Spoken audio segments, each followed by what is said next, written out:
Olá, vamos dar continuidade à parte 2 deste conjunto aqui, deste núcleo do Evangelho de Marcos que nós estamos abordando.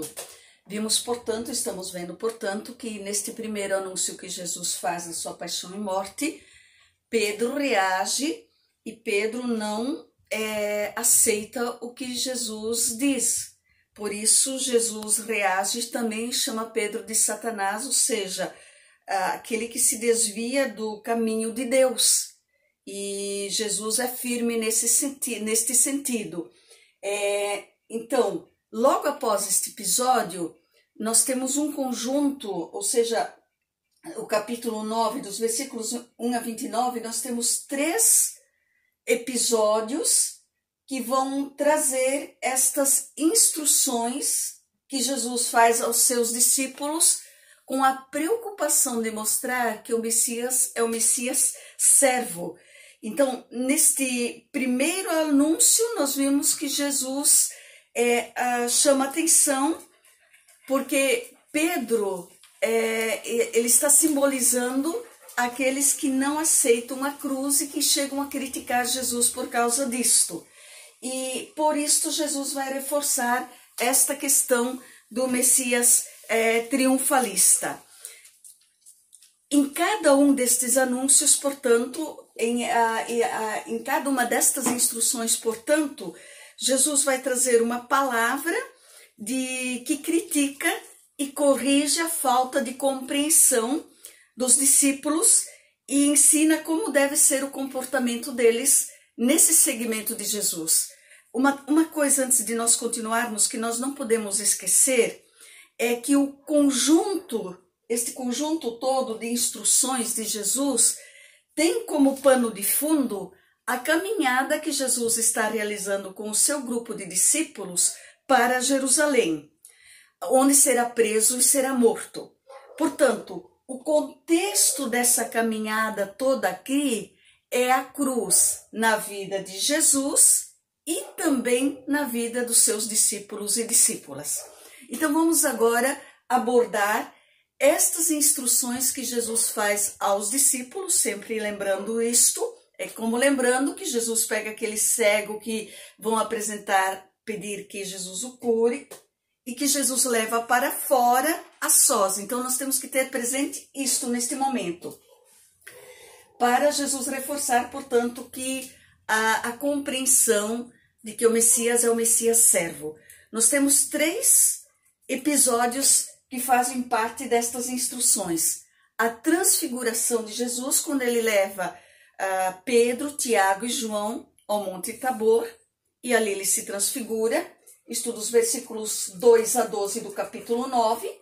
Depois nós vamos ter uma instrução de Jesus sobre Elias, ou seja, aquilo que o profeta Malaquias, que outros textos do Antigo Testamento, do Primeiro Testamento, falavam que antes do Messias, Elias iria retornar. Logo nós vamos abordar isto. Isto, portanto, nós temos do capítulo 9, dos versículos 11 a 13.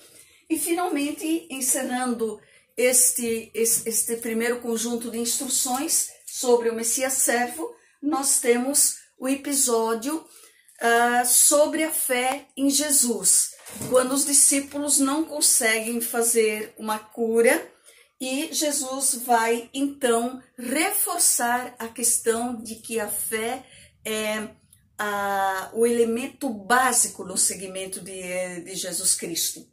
Isto temos nos capítulos 9, no capítulo 9, melhor dizendo, nos versículos 14 a 29. Seria bom que à medida que nós vamos trabalhando, você que está acompanhando, dê uma olhada, remeta, leia, pause o vídeo e se remeta, leia o texto para ter bem presente cada versículo do texto, saber qual é a situação que ali está acontecendo, para dar continuidade e compreender melhor o que estamos procurando compartilhar a partir deste núcleo do Evangelho de segundo Marcos. Portanto, o que Jesus vai pedir, ou o que Jesus vai, poderíamos dizer assim, exigir neste primeiro anúncio. Primeiro, que é necessário negar-se a si mesmo.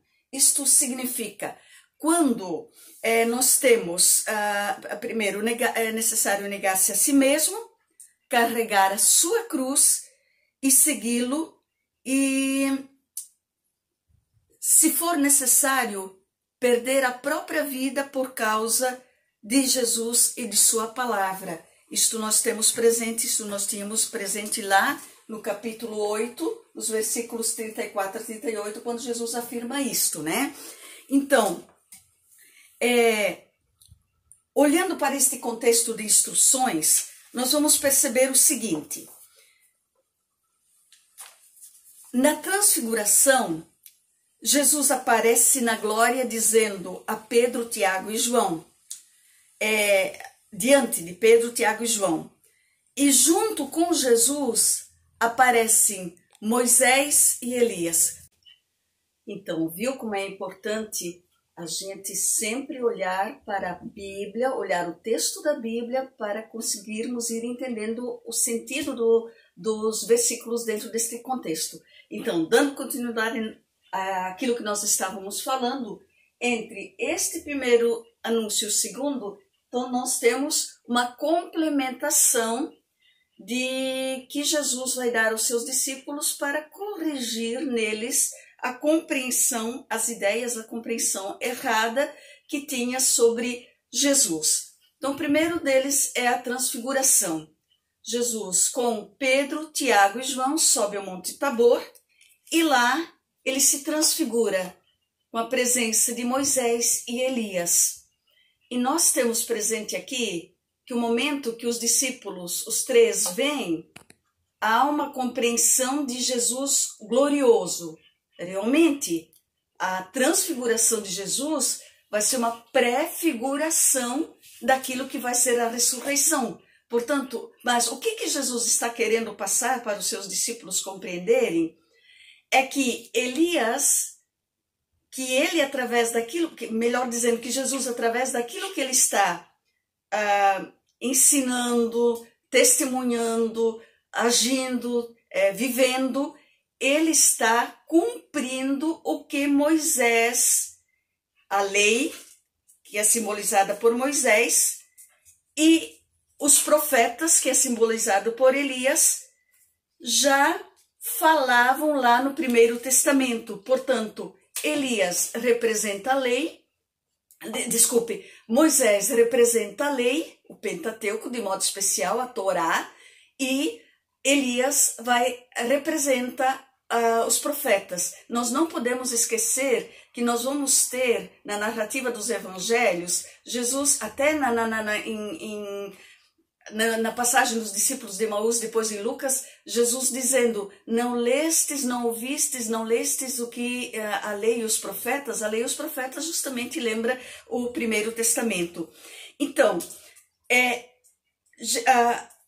além de Elias, da presença de Elias e de Moisés, nós temos a voz que acompanha. Este é o meu filho amado, ouvi-o. A expressão filho amado evoca a figura do servo, do Messias servo, que nós temos presente no livro do profeta do profeta Isaías, no capítulo 42 de Isaías, versículo 1. E a expressão ouvi-o evoca o profeta prometido no Primeiro Testamento, ou seja, o novo Moisés, que nós temos presente no livro do Deuteronômio, capítulo 18, versículo 15, melhor dizendo. Em outras palavras, nós podemos dizer, a transfiguração de Jesus no Tabor é uma confirmação clara de que Jesus veio realizar as profecias presentes no Primeiro Testamento. Os discípulos já não podem mais duvidar. Jesus é realmente o Messias glorioso. Porém, o caminho para a glória passa pela cruz. É isto que Jesus está querendo instruir para os seus discípulos através do episódio da transfiguração.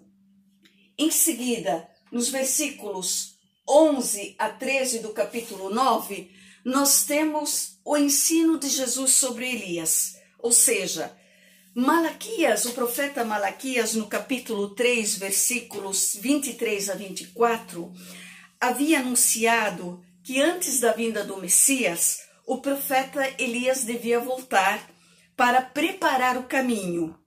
O mesmo anúncio também estava presente no livro do Eclesiástico, no capítulo 48, versículo 10.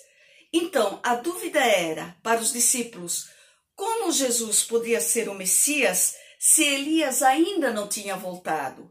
Porém, então era uma dúvida, uma dificuldade de compreensão muito séria presente no meio dos discípulos de Jesus e para os judeus da época em que Marcos estava escrevendo e escreveram o seu evangelho.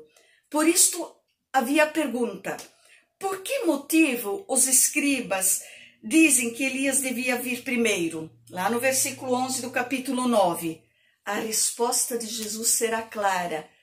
Elias já veio e fizeram com ele tudo o que fizeram conforme dele está escrito. Isso nós temos no versículo 13 do capítulo 9. Mas escrito o quê? Jesus está aqui aludindo à morte violenta de João Batista.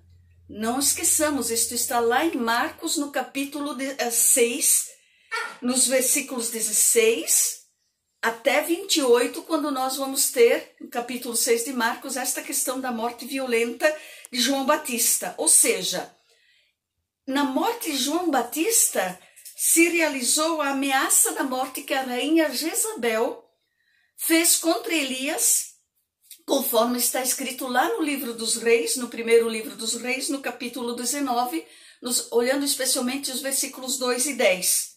Com outras palavras, nós podemos dizer, as profecias de Isaías que falam da morte violenta do Messias servo também se cumprirão. E se cumprirão em Jesus Cristo, que terá esta morte violenta também. Portanto, João Batista, ele não é que Elias se encarnou, reencarnou, melhor dizendo, em João Batista. Não é nada disso. Mas se Elias foi o primeiro grande profeta que nós temos no Primeiro Testamento, o João Batista será o grande profeta que vai preparar o caminho agora do Messias servo.